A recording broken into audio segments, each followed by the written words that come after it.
वृंदावन की धरा में महाराज एक विश्वविद्यालय का भी निर्माण होना चाहिए। इतने हमारे सभी ब्राह्मण विप्रगण यहाँ अध्ययन करने आते हैं। जिस तरह बनारस में काशी हिंदू विश्वविद्यालय है, जिस तरह हमारे प्राचीन काल में नालंदा विश्वविद्यालय था, तक्षशिला था, आज उसके तर्ज पर एक भी विश्वविद्यालय नहीं है। बताओ सनातनी कहां से सीखेंगे, सनातनी कहां से जागृत होंगे? जब हमारे यहाँ उस तरह का गुरुकुल होगा तभी तो। धन्य है पंडित मदन मोहन मालवीय जी, जिन्होंने उस काल में जब विधर्मी लोग थे उस समय उन्होंने काशी हिंदू विश्वविद्यालय का निर्माण कर दिया। आज तो हमारी सरकार है महाराज, आज क्यों नहीं हो रहा? मंदिर बनाने से खाली काम नहीं चलेगा। जब भक्त ही नहीं होंगे तो मंदिर में जाने वाला कौन होगा? मंदिर से पहले गुरुकुल और विश्वविद्यालय बनाने की आवश्यकता है, तभी हमारा धर्म आगे बढ़ेगा।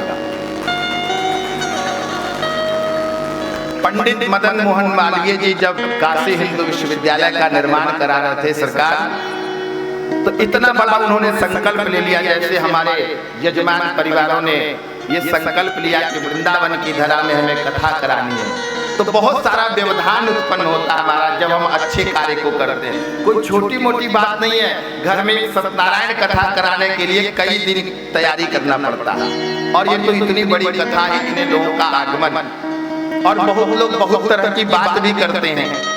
तो जब पंडित मदन मोहन मालवीय जी ने संकल्प लिया कि हमें बनारस के पुण्य धरा पे काशी हिंदू विश्वविद्यालय का निर्माण कराना है, लेकिन उसके लिए पैसा कहाँ से आया? उस समय तो पैसा, और ब्राह्मणों को भी हमने कहा कि ब्राह्मणों के ऊपर लोगों ने ये कहा कि ब्राह्मणों की दरिद्रो हम विदुषार्था बबरे महर उपायम यदि जानासि कृपया कथ में प्रभु।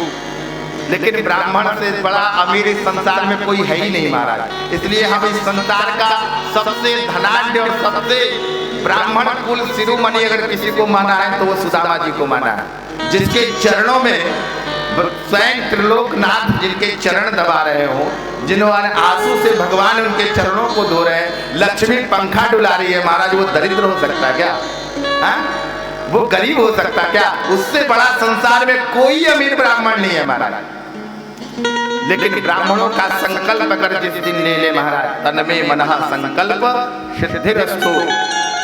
अगर ब्राह्मण कोई चीज का संकल्प ले ले तो दुनिया की कोई ताकत उसको पूर्ण होने से नहीं रोक सकता। जब मालवीय जी ने संकल्प लिया तो 10 लोगों की कमेटी बनाई, 10 लोगों को कहा कि आप इसका निर्माण के लिए सब एक रोड मैप बना कि ऐसे ऐसे विद्यालय बनेगा। तो लोगों ने कहा कि पैसा कहाँ से आएगा? बोले ठीक है, आप लोग 10 लोग जाइए। उसमें से एक लोगों ने कहा कि एक लखनऊ में नवाब रहते हैं, अगर उनके पास जाया जाए तो जितना इसमें खर्च होगा हो सकता है वो अकेले दे दे। बोला अच्छा। बोला किसको भेजे? बोले आपसे बढ़िया कौन मिलेगा, आप इतने परम ज्ञानी हैं, सबको आप मोहित कर लेते हैं, तो आप ही जाइए मालवीय जी। मालवीय जी ने कहा ठीक है भाई।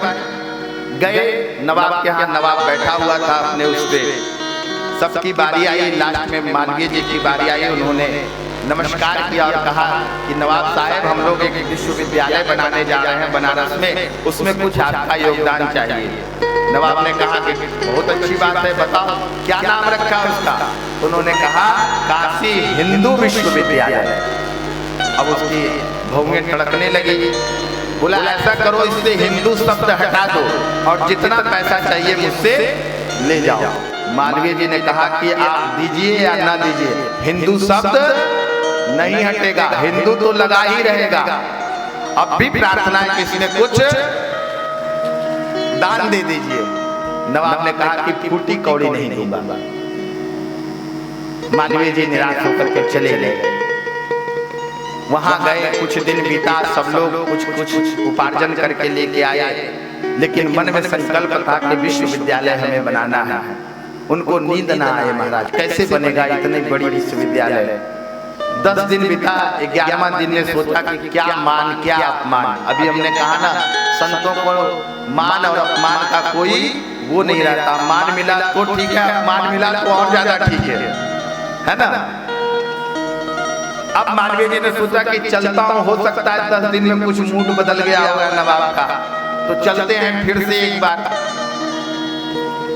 मालवीय जी जो है पुनः नवाब के दरबार में जाते हैं। सवेरे सवेरे नवाब पेपर पढ़ रहा था, टांग पे टांग चढ़ा करके, और उसी समय मालवीय जी गए, नमस्कार किए, बोले नवाब साहब फिर से मैं आपके पास आया हूँ, विश्वविद्यालय बन रहा है, कुछ तो योगदान दे दीजिए। बोले कुछ मैंने कहा था ना कि तुम नाम हटा दो, जितना पैसा लगे मेरे से लेके जाओ। फिर मालवीय जी ने कहा कि हिंदू शब्द तो नहीं हटेगा, आप फिर भी कुछ योगदान दे दीजिए। बोले तुम कितना ढीठ हो। उसने नवाब ने तुरंत चप्पल निकाली और उठा करके मालवीय जी को फेंक के मार दिया।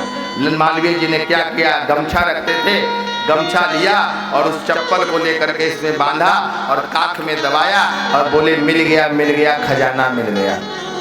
अब जो लोग जितने लोग थे वहां सब आश्चर्यचकित हो गए कि अरे इनको चप्पल फेंक के मारा गया और ये कह रहे खजाना मिल गया। तो जो ज्ञानी जन होते हैं, जो बुद्धि जन होते हैं, जो विद्वान जन होते हैं, वो अपमान में भी निराश नहीं होते, क्योंकि उनको बड़ा कार्य करना है। वहां से चप्पल लिया और पहुंच गए बनारस। सारे कमेटी के लोग आए, सब लोग अपना अपना पैसा निकाल रहे हैं। फलाने बाबू ने इतना दिया, बाबूलाल जी ने इतना दिया, गोयल जी ने इतना दिया, संजय जी ने इतना दिया, आप सब लोगों, महेश जी, सारे जितने बैठे हैं, कुछ न कुछ सबका योगदान आया उसमें। अब सोचा कि मालवीय जी तो मोटी जगह गए हैं, ये तो मोटा माल लेके आएंगे, तो इसके लिए गिनती में समय चाहिए, जिनके सबसे बाद में खुलेगा इनका पर्चा। अब सबकी बारी खत्म हो गई, मालवीय जी की बारी आई।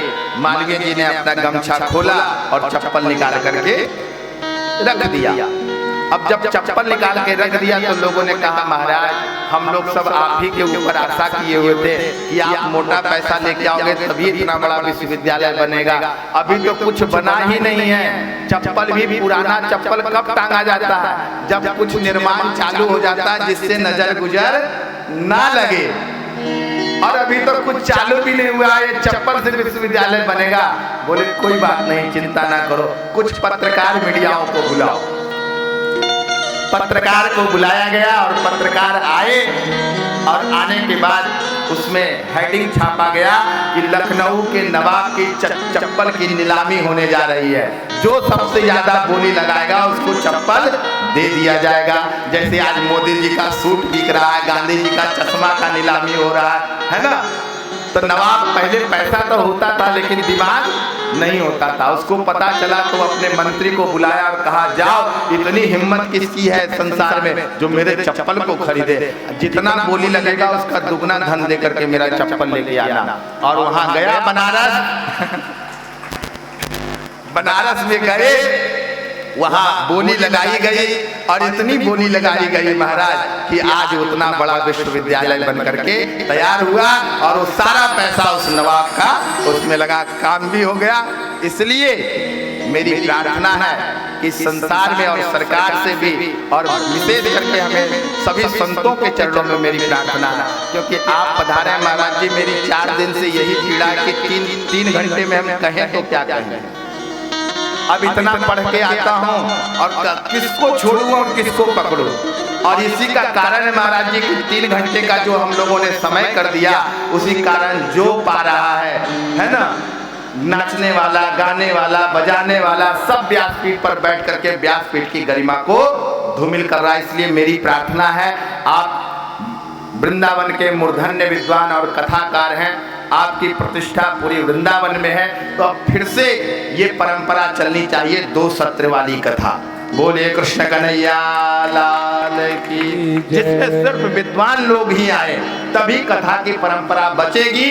नहीं तो जैसे आज सत्यनारायण की कथा लुप्त होती जा रही है, ठीक उसी प्रकार भागवत पुराण भी एक दिन लुप्त हो जाएगा। पहले बच्चों को पढ़ाओ, गुरुकुल भेजो, पहले उसको अध्ययन कराओ, वेद शास्त्रों का अध्ययन कराओ, फिर उसको व्यासपीठ पर बैठाओ। अभी क्या हो रहा है, अभी होड़ चल रही मां, जिसको हो रहा अभी पढ़ा नहीं, लिखा नहीं, कुछ ज्ञान अर्जित नहीं किया, और वो व्यासपीठ पर बैठ करके कथा करते। इससे कथा की गरिमा धूमिल होती है। बोलिए श्रीमद् भागवत महापुराण की।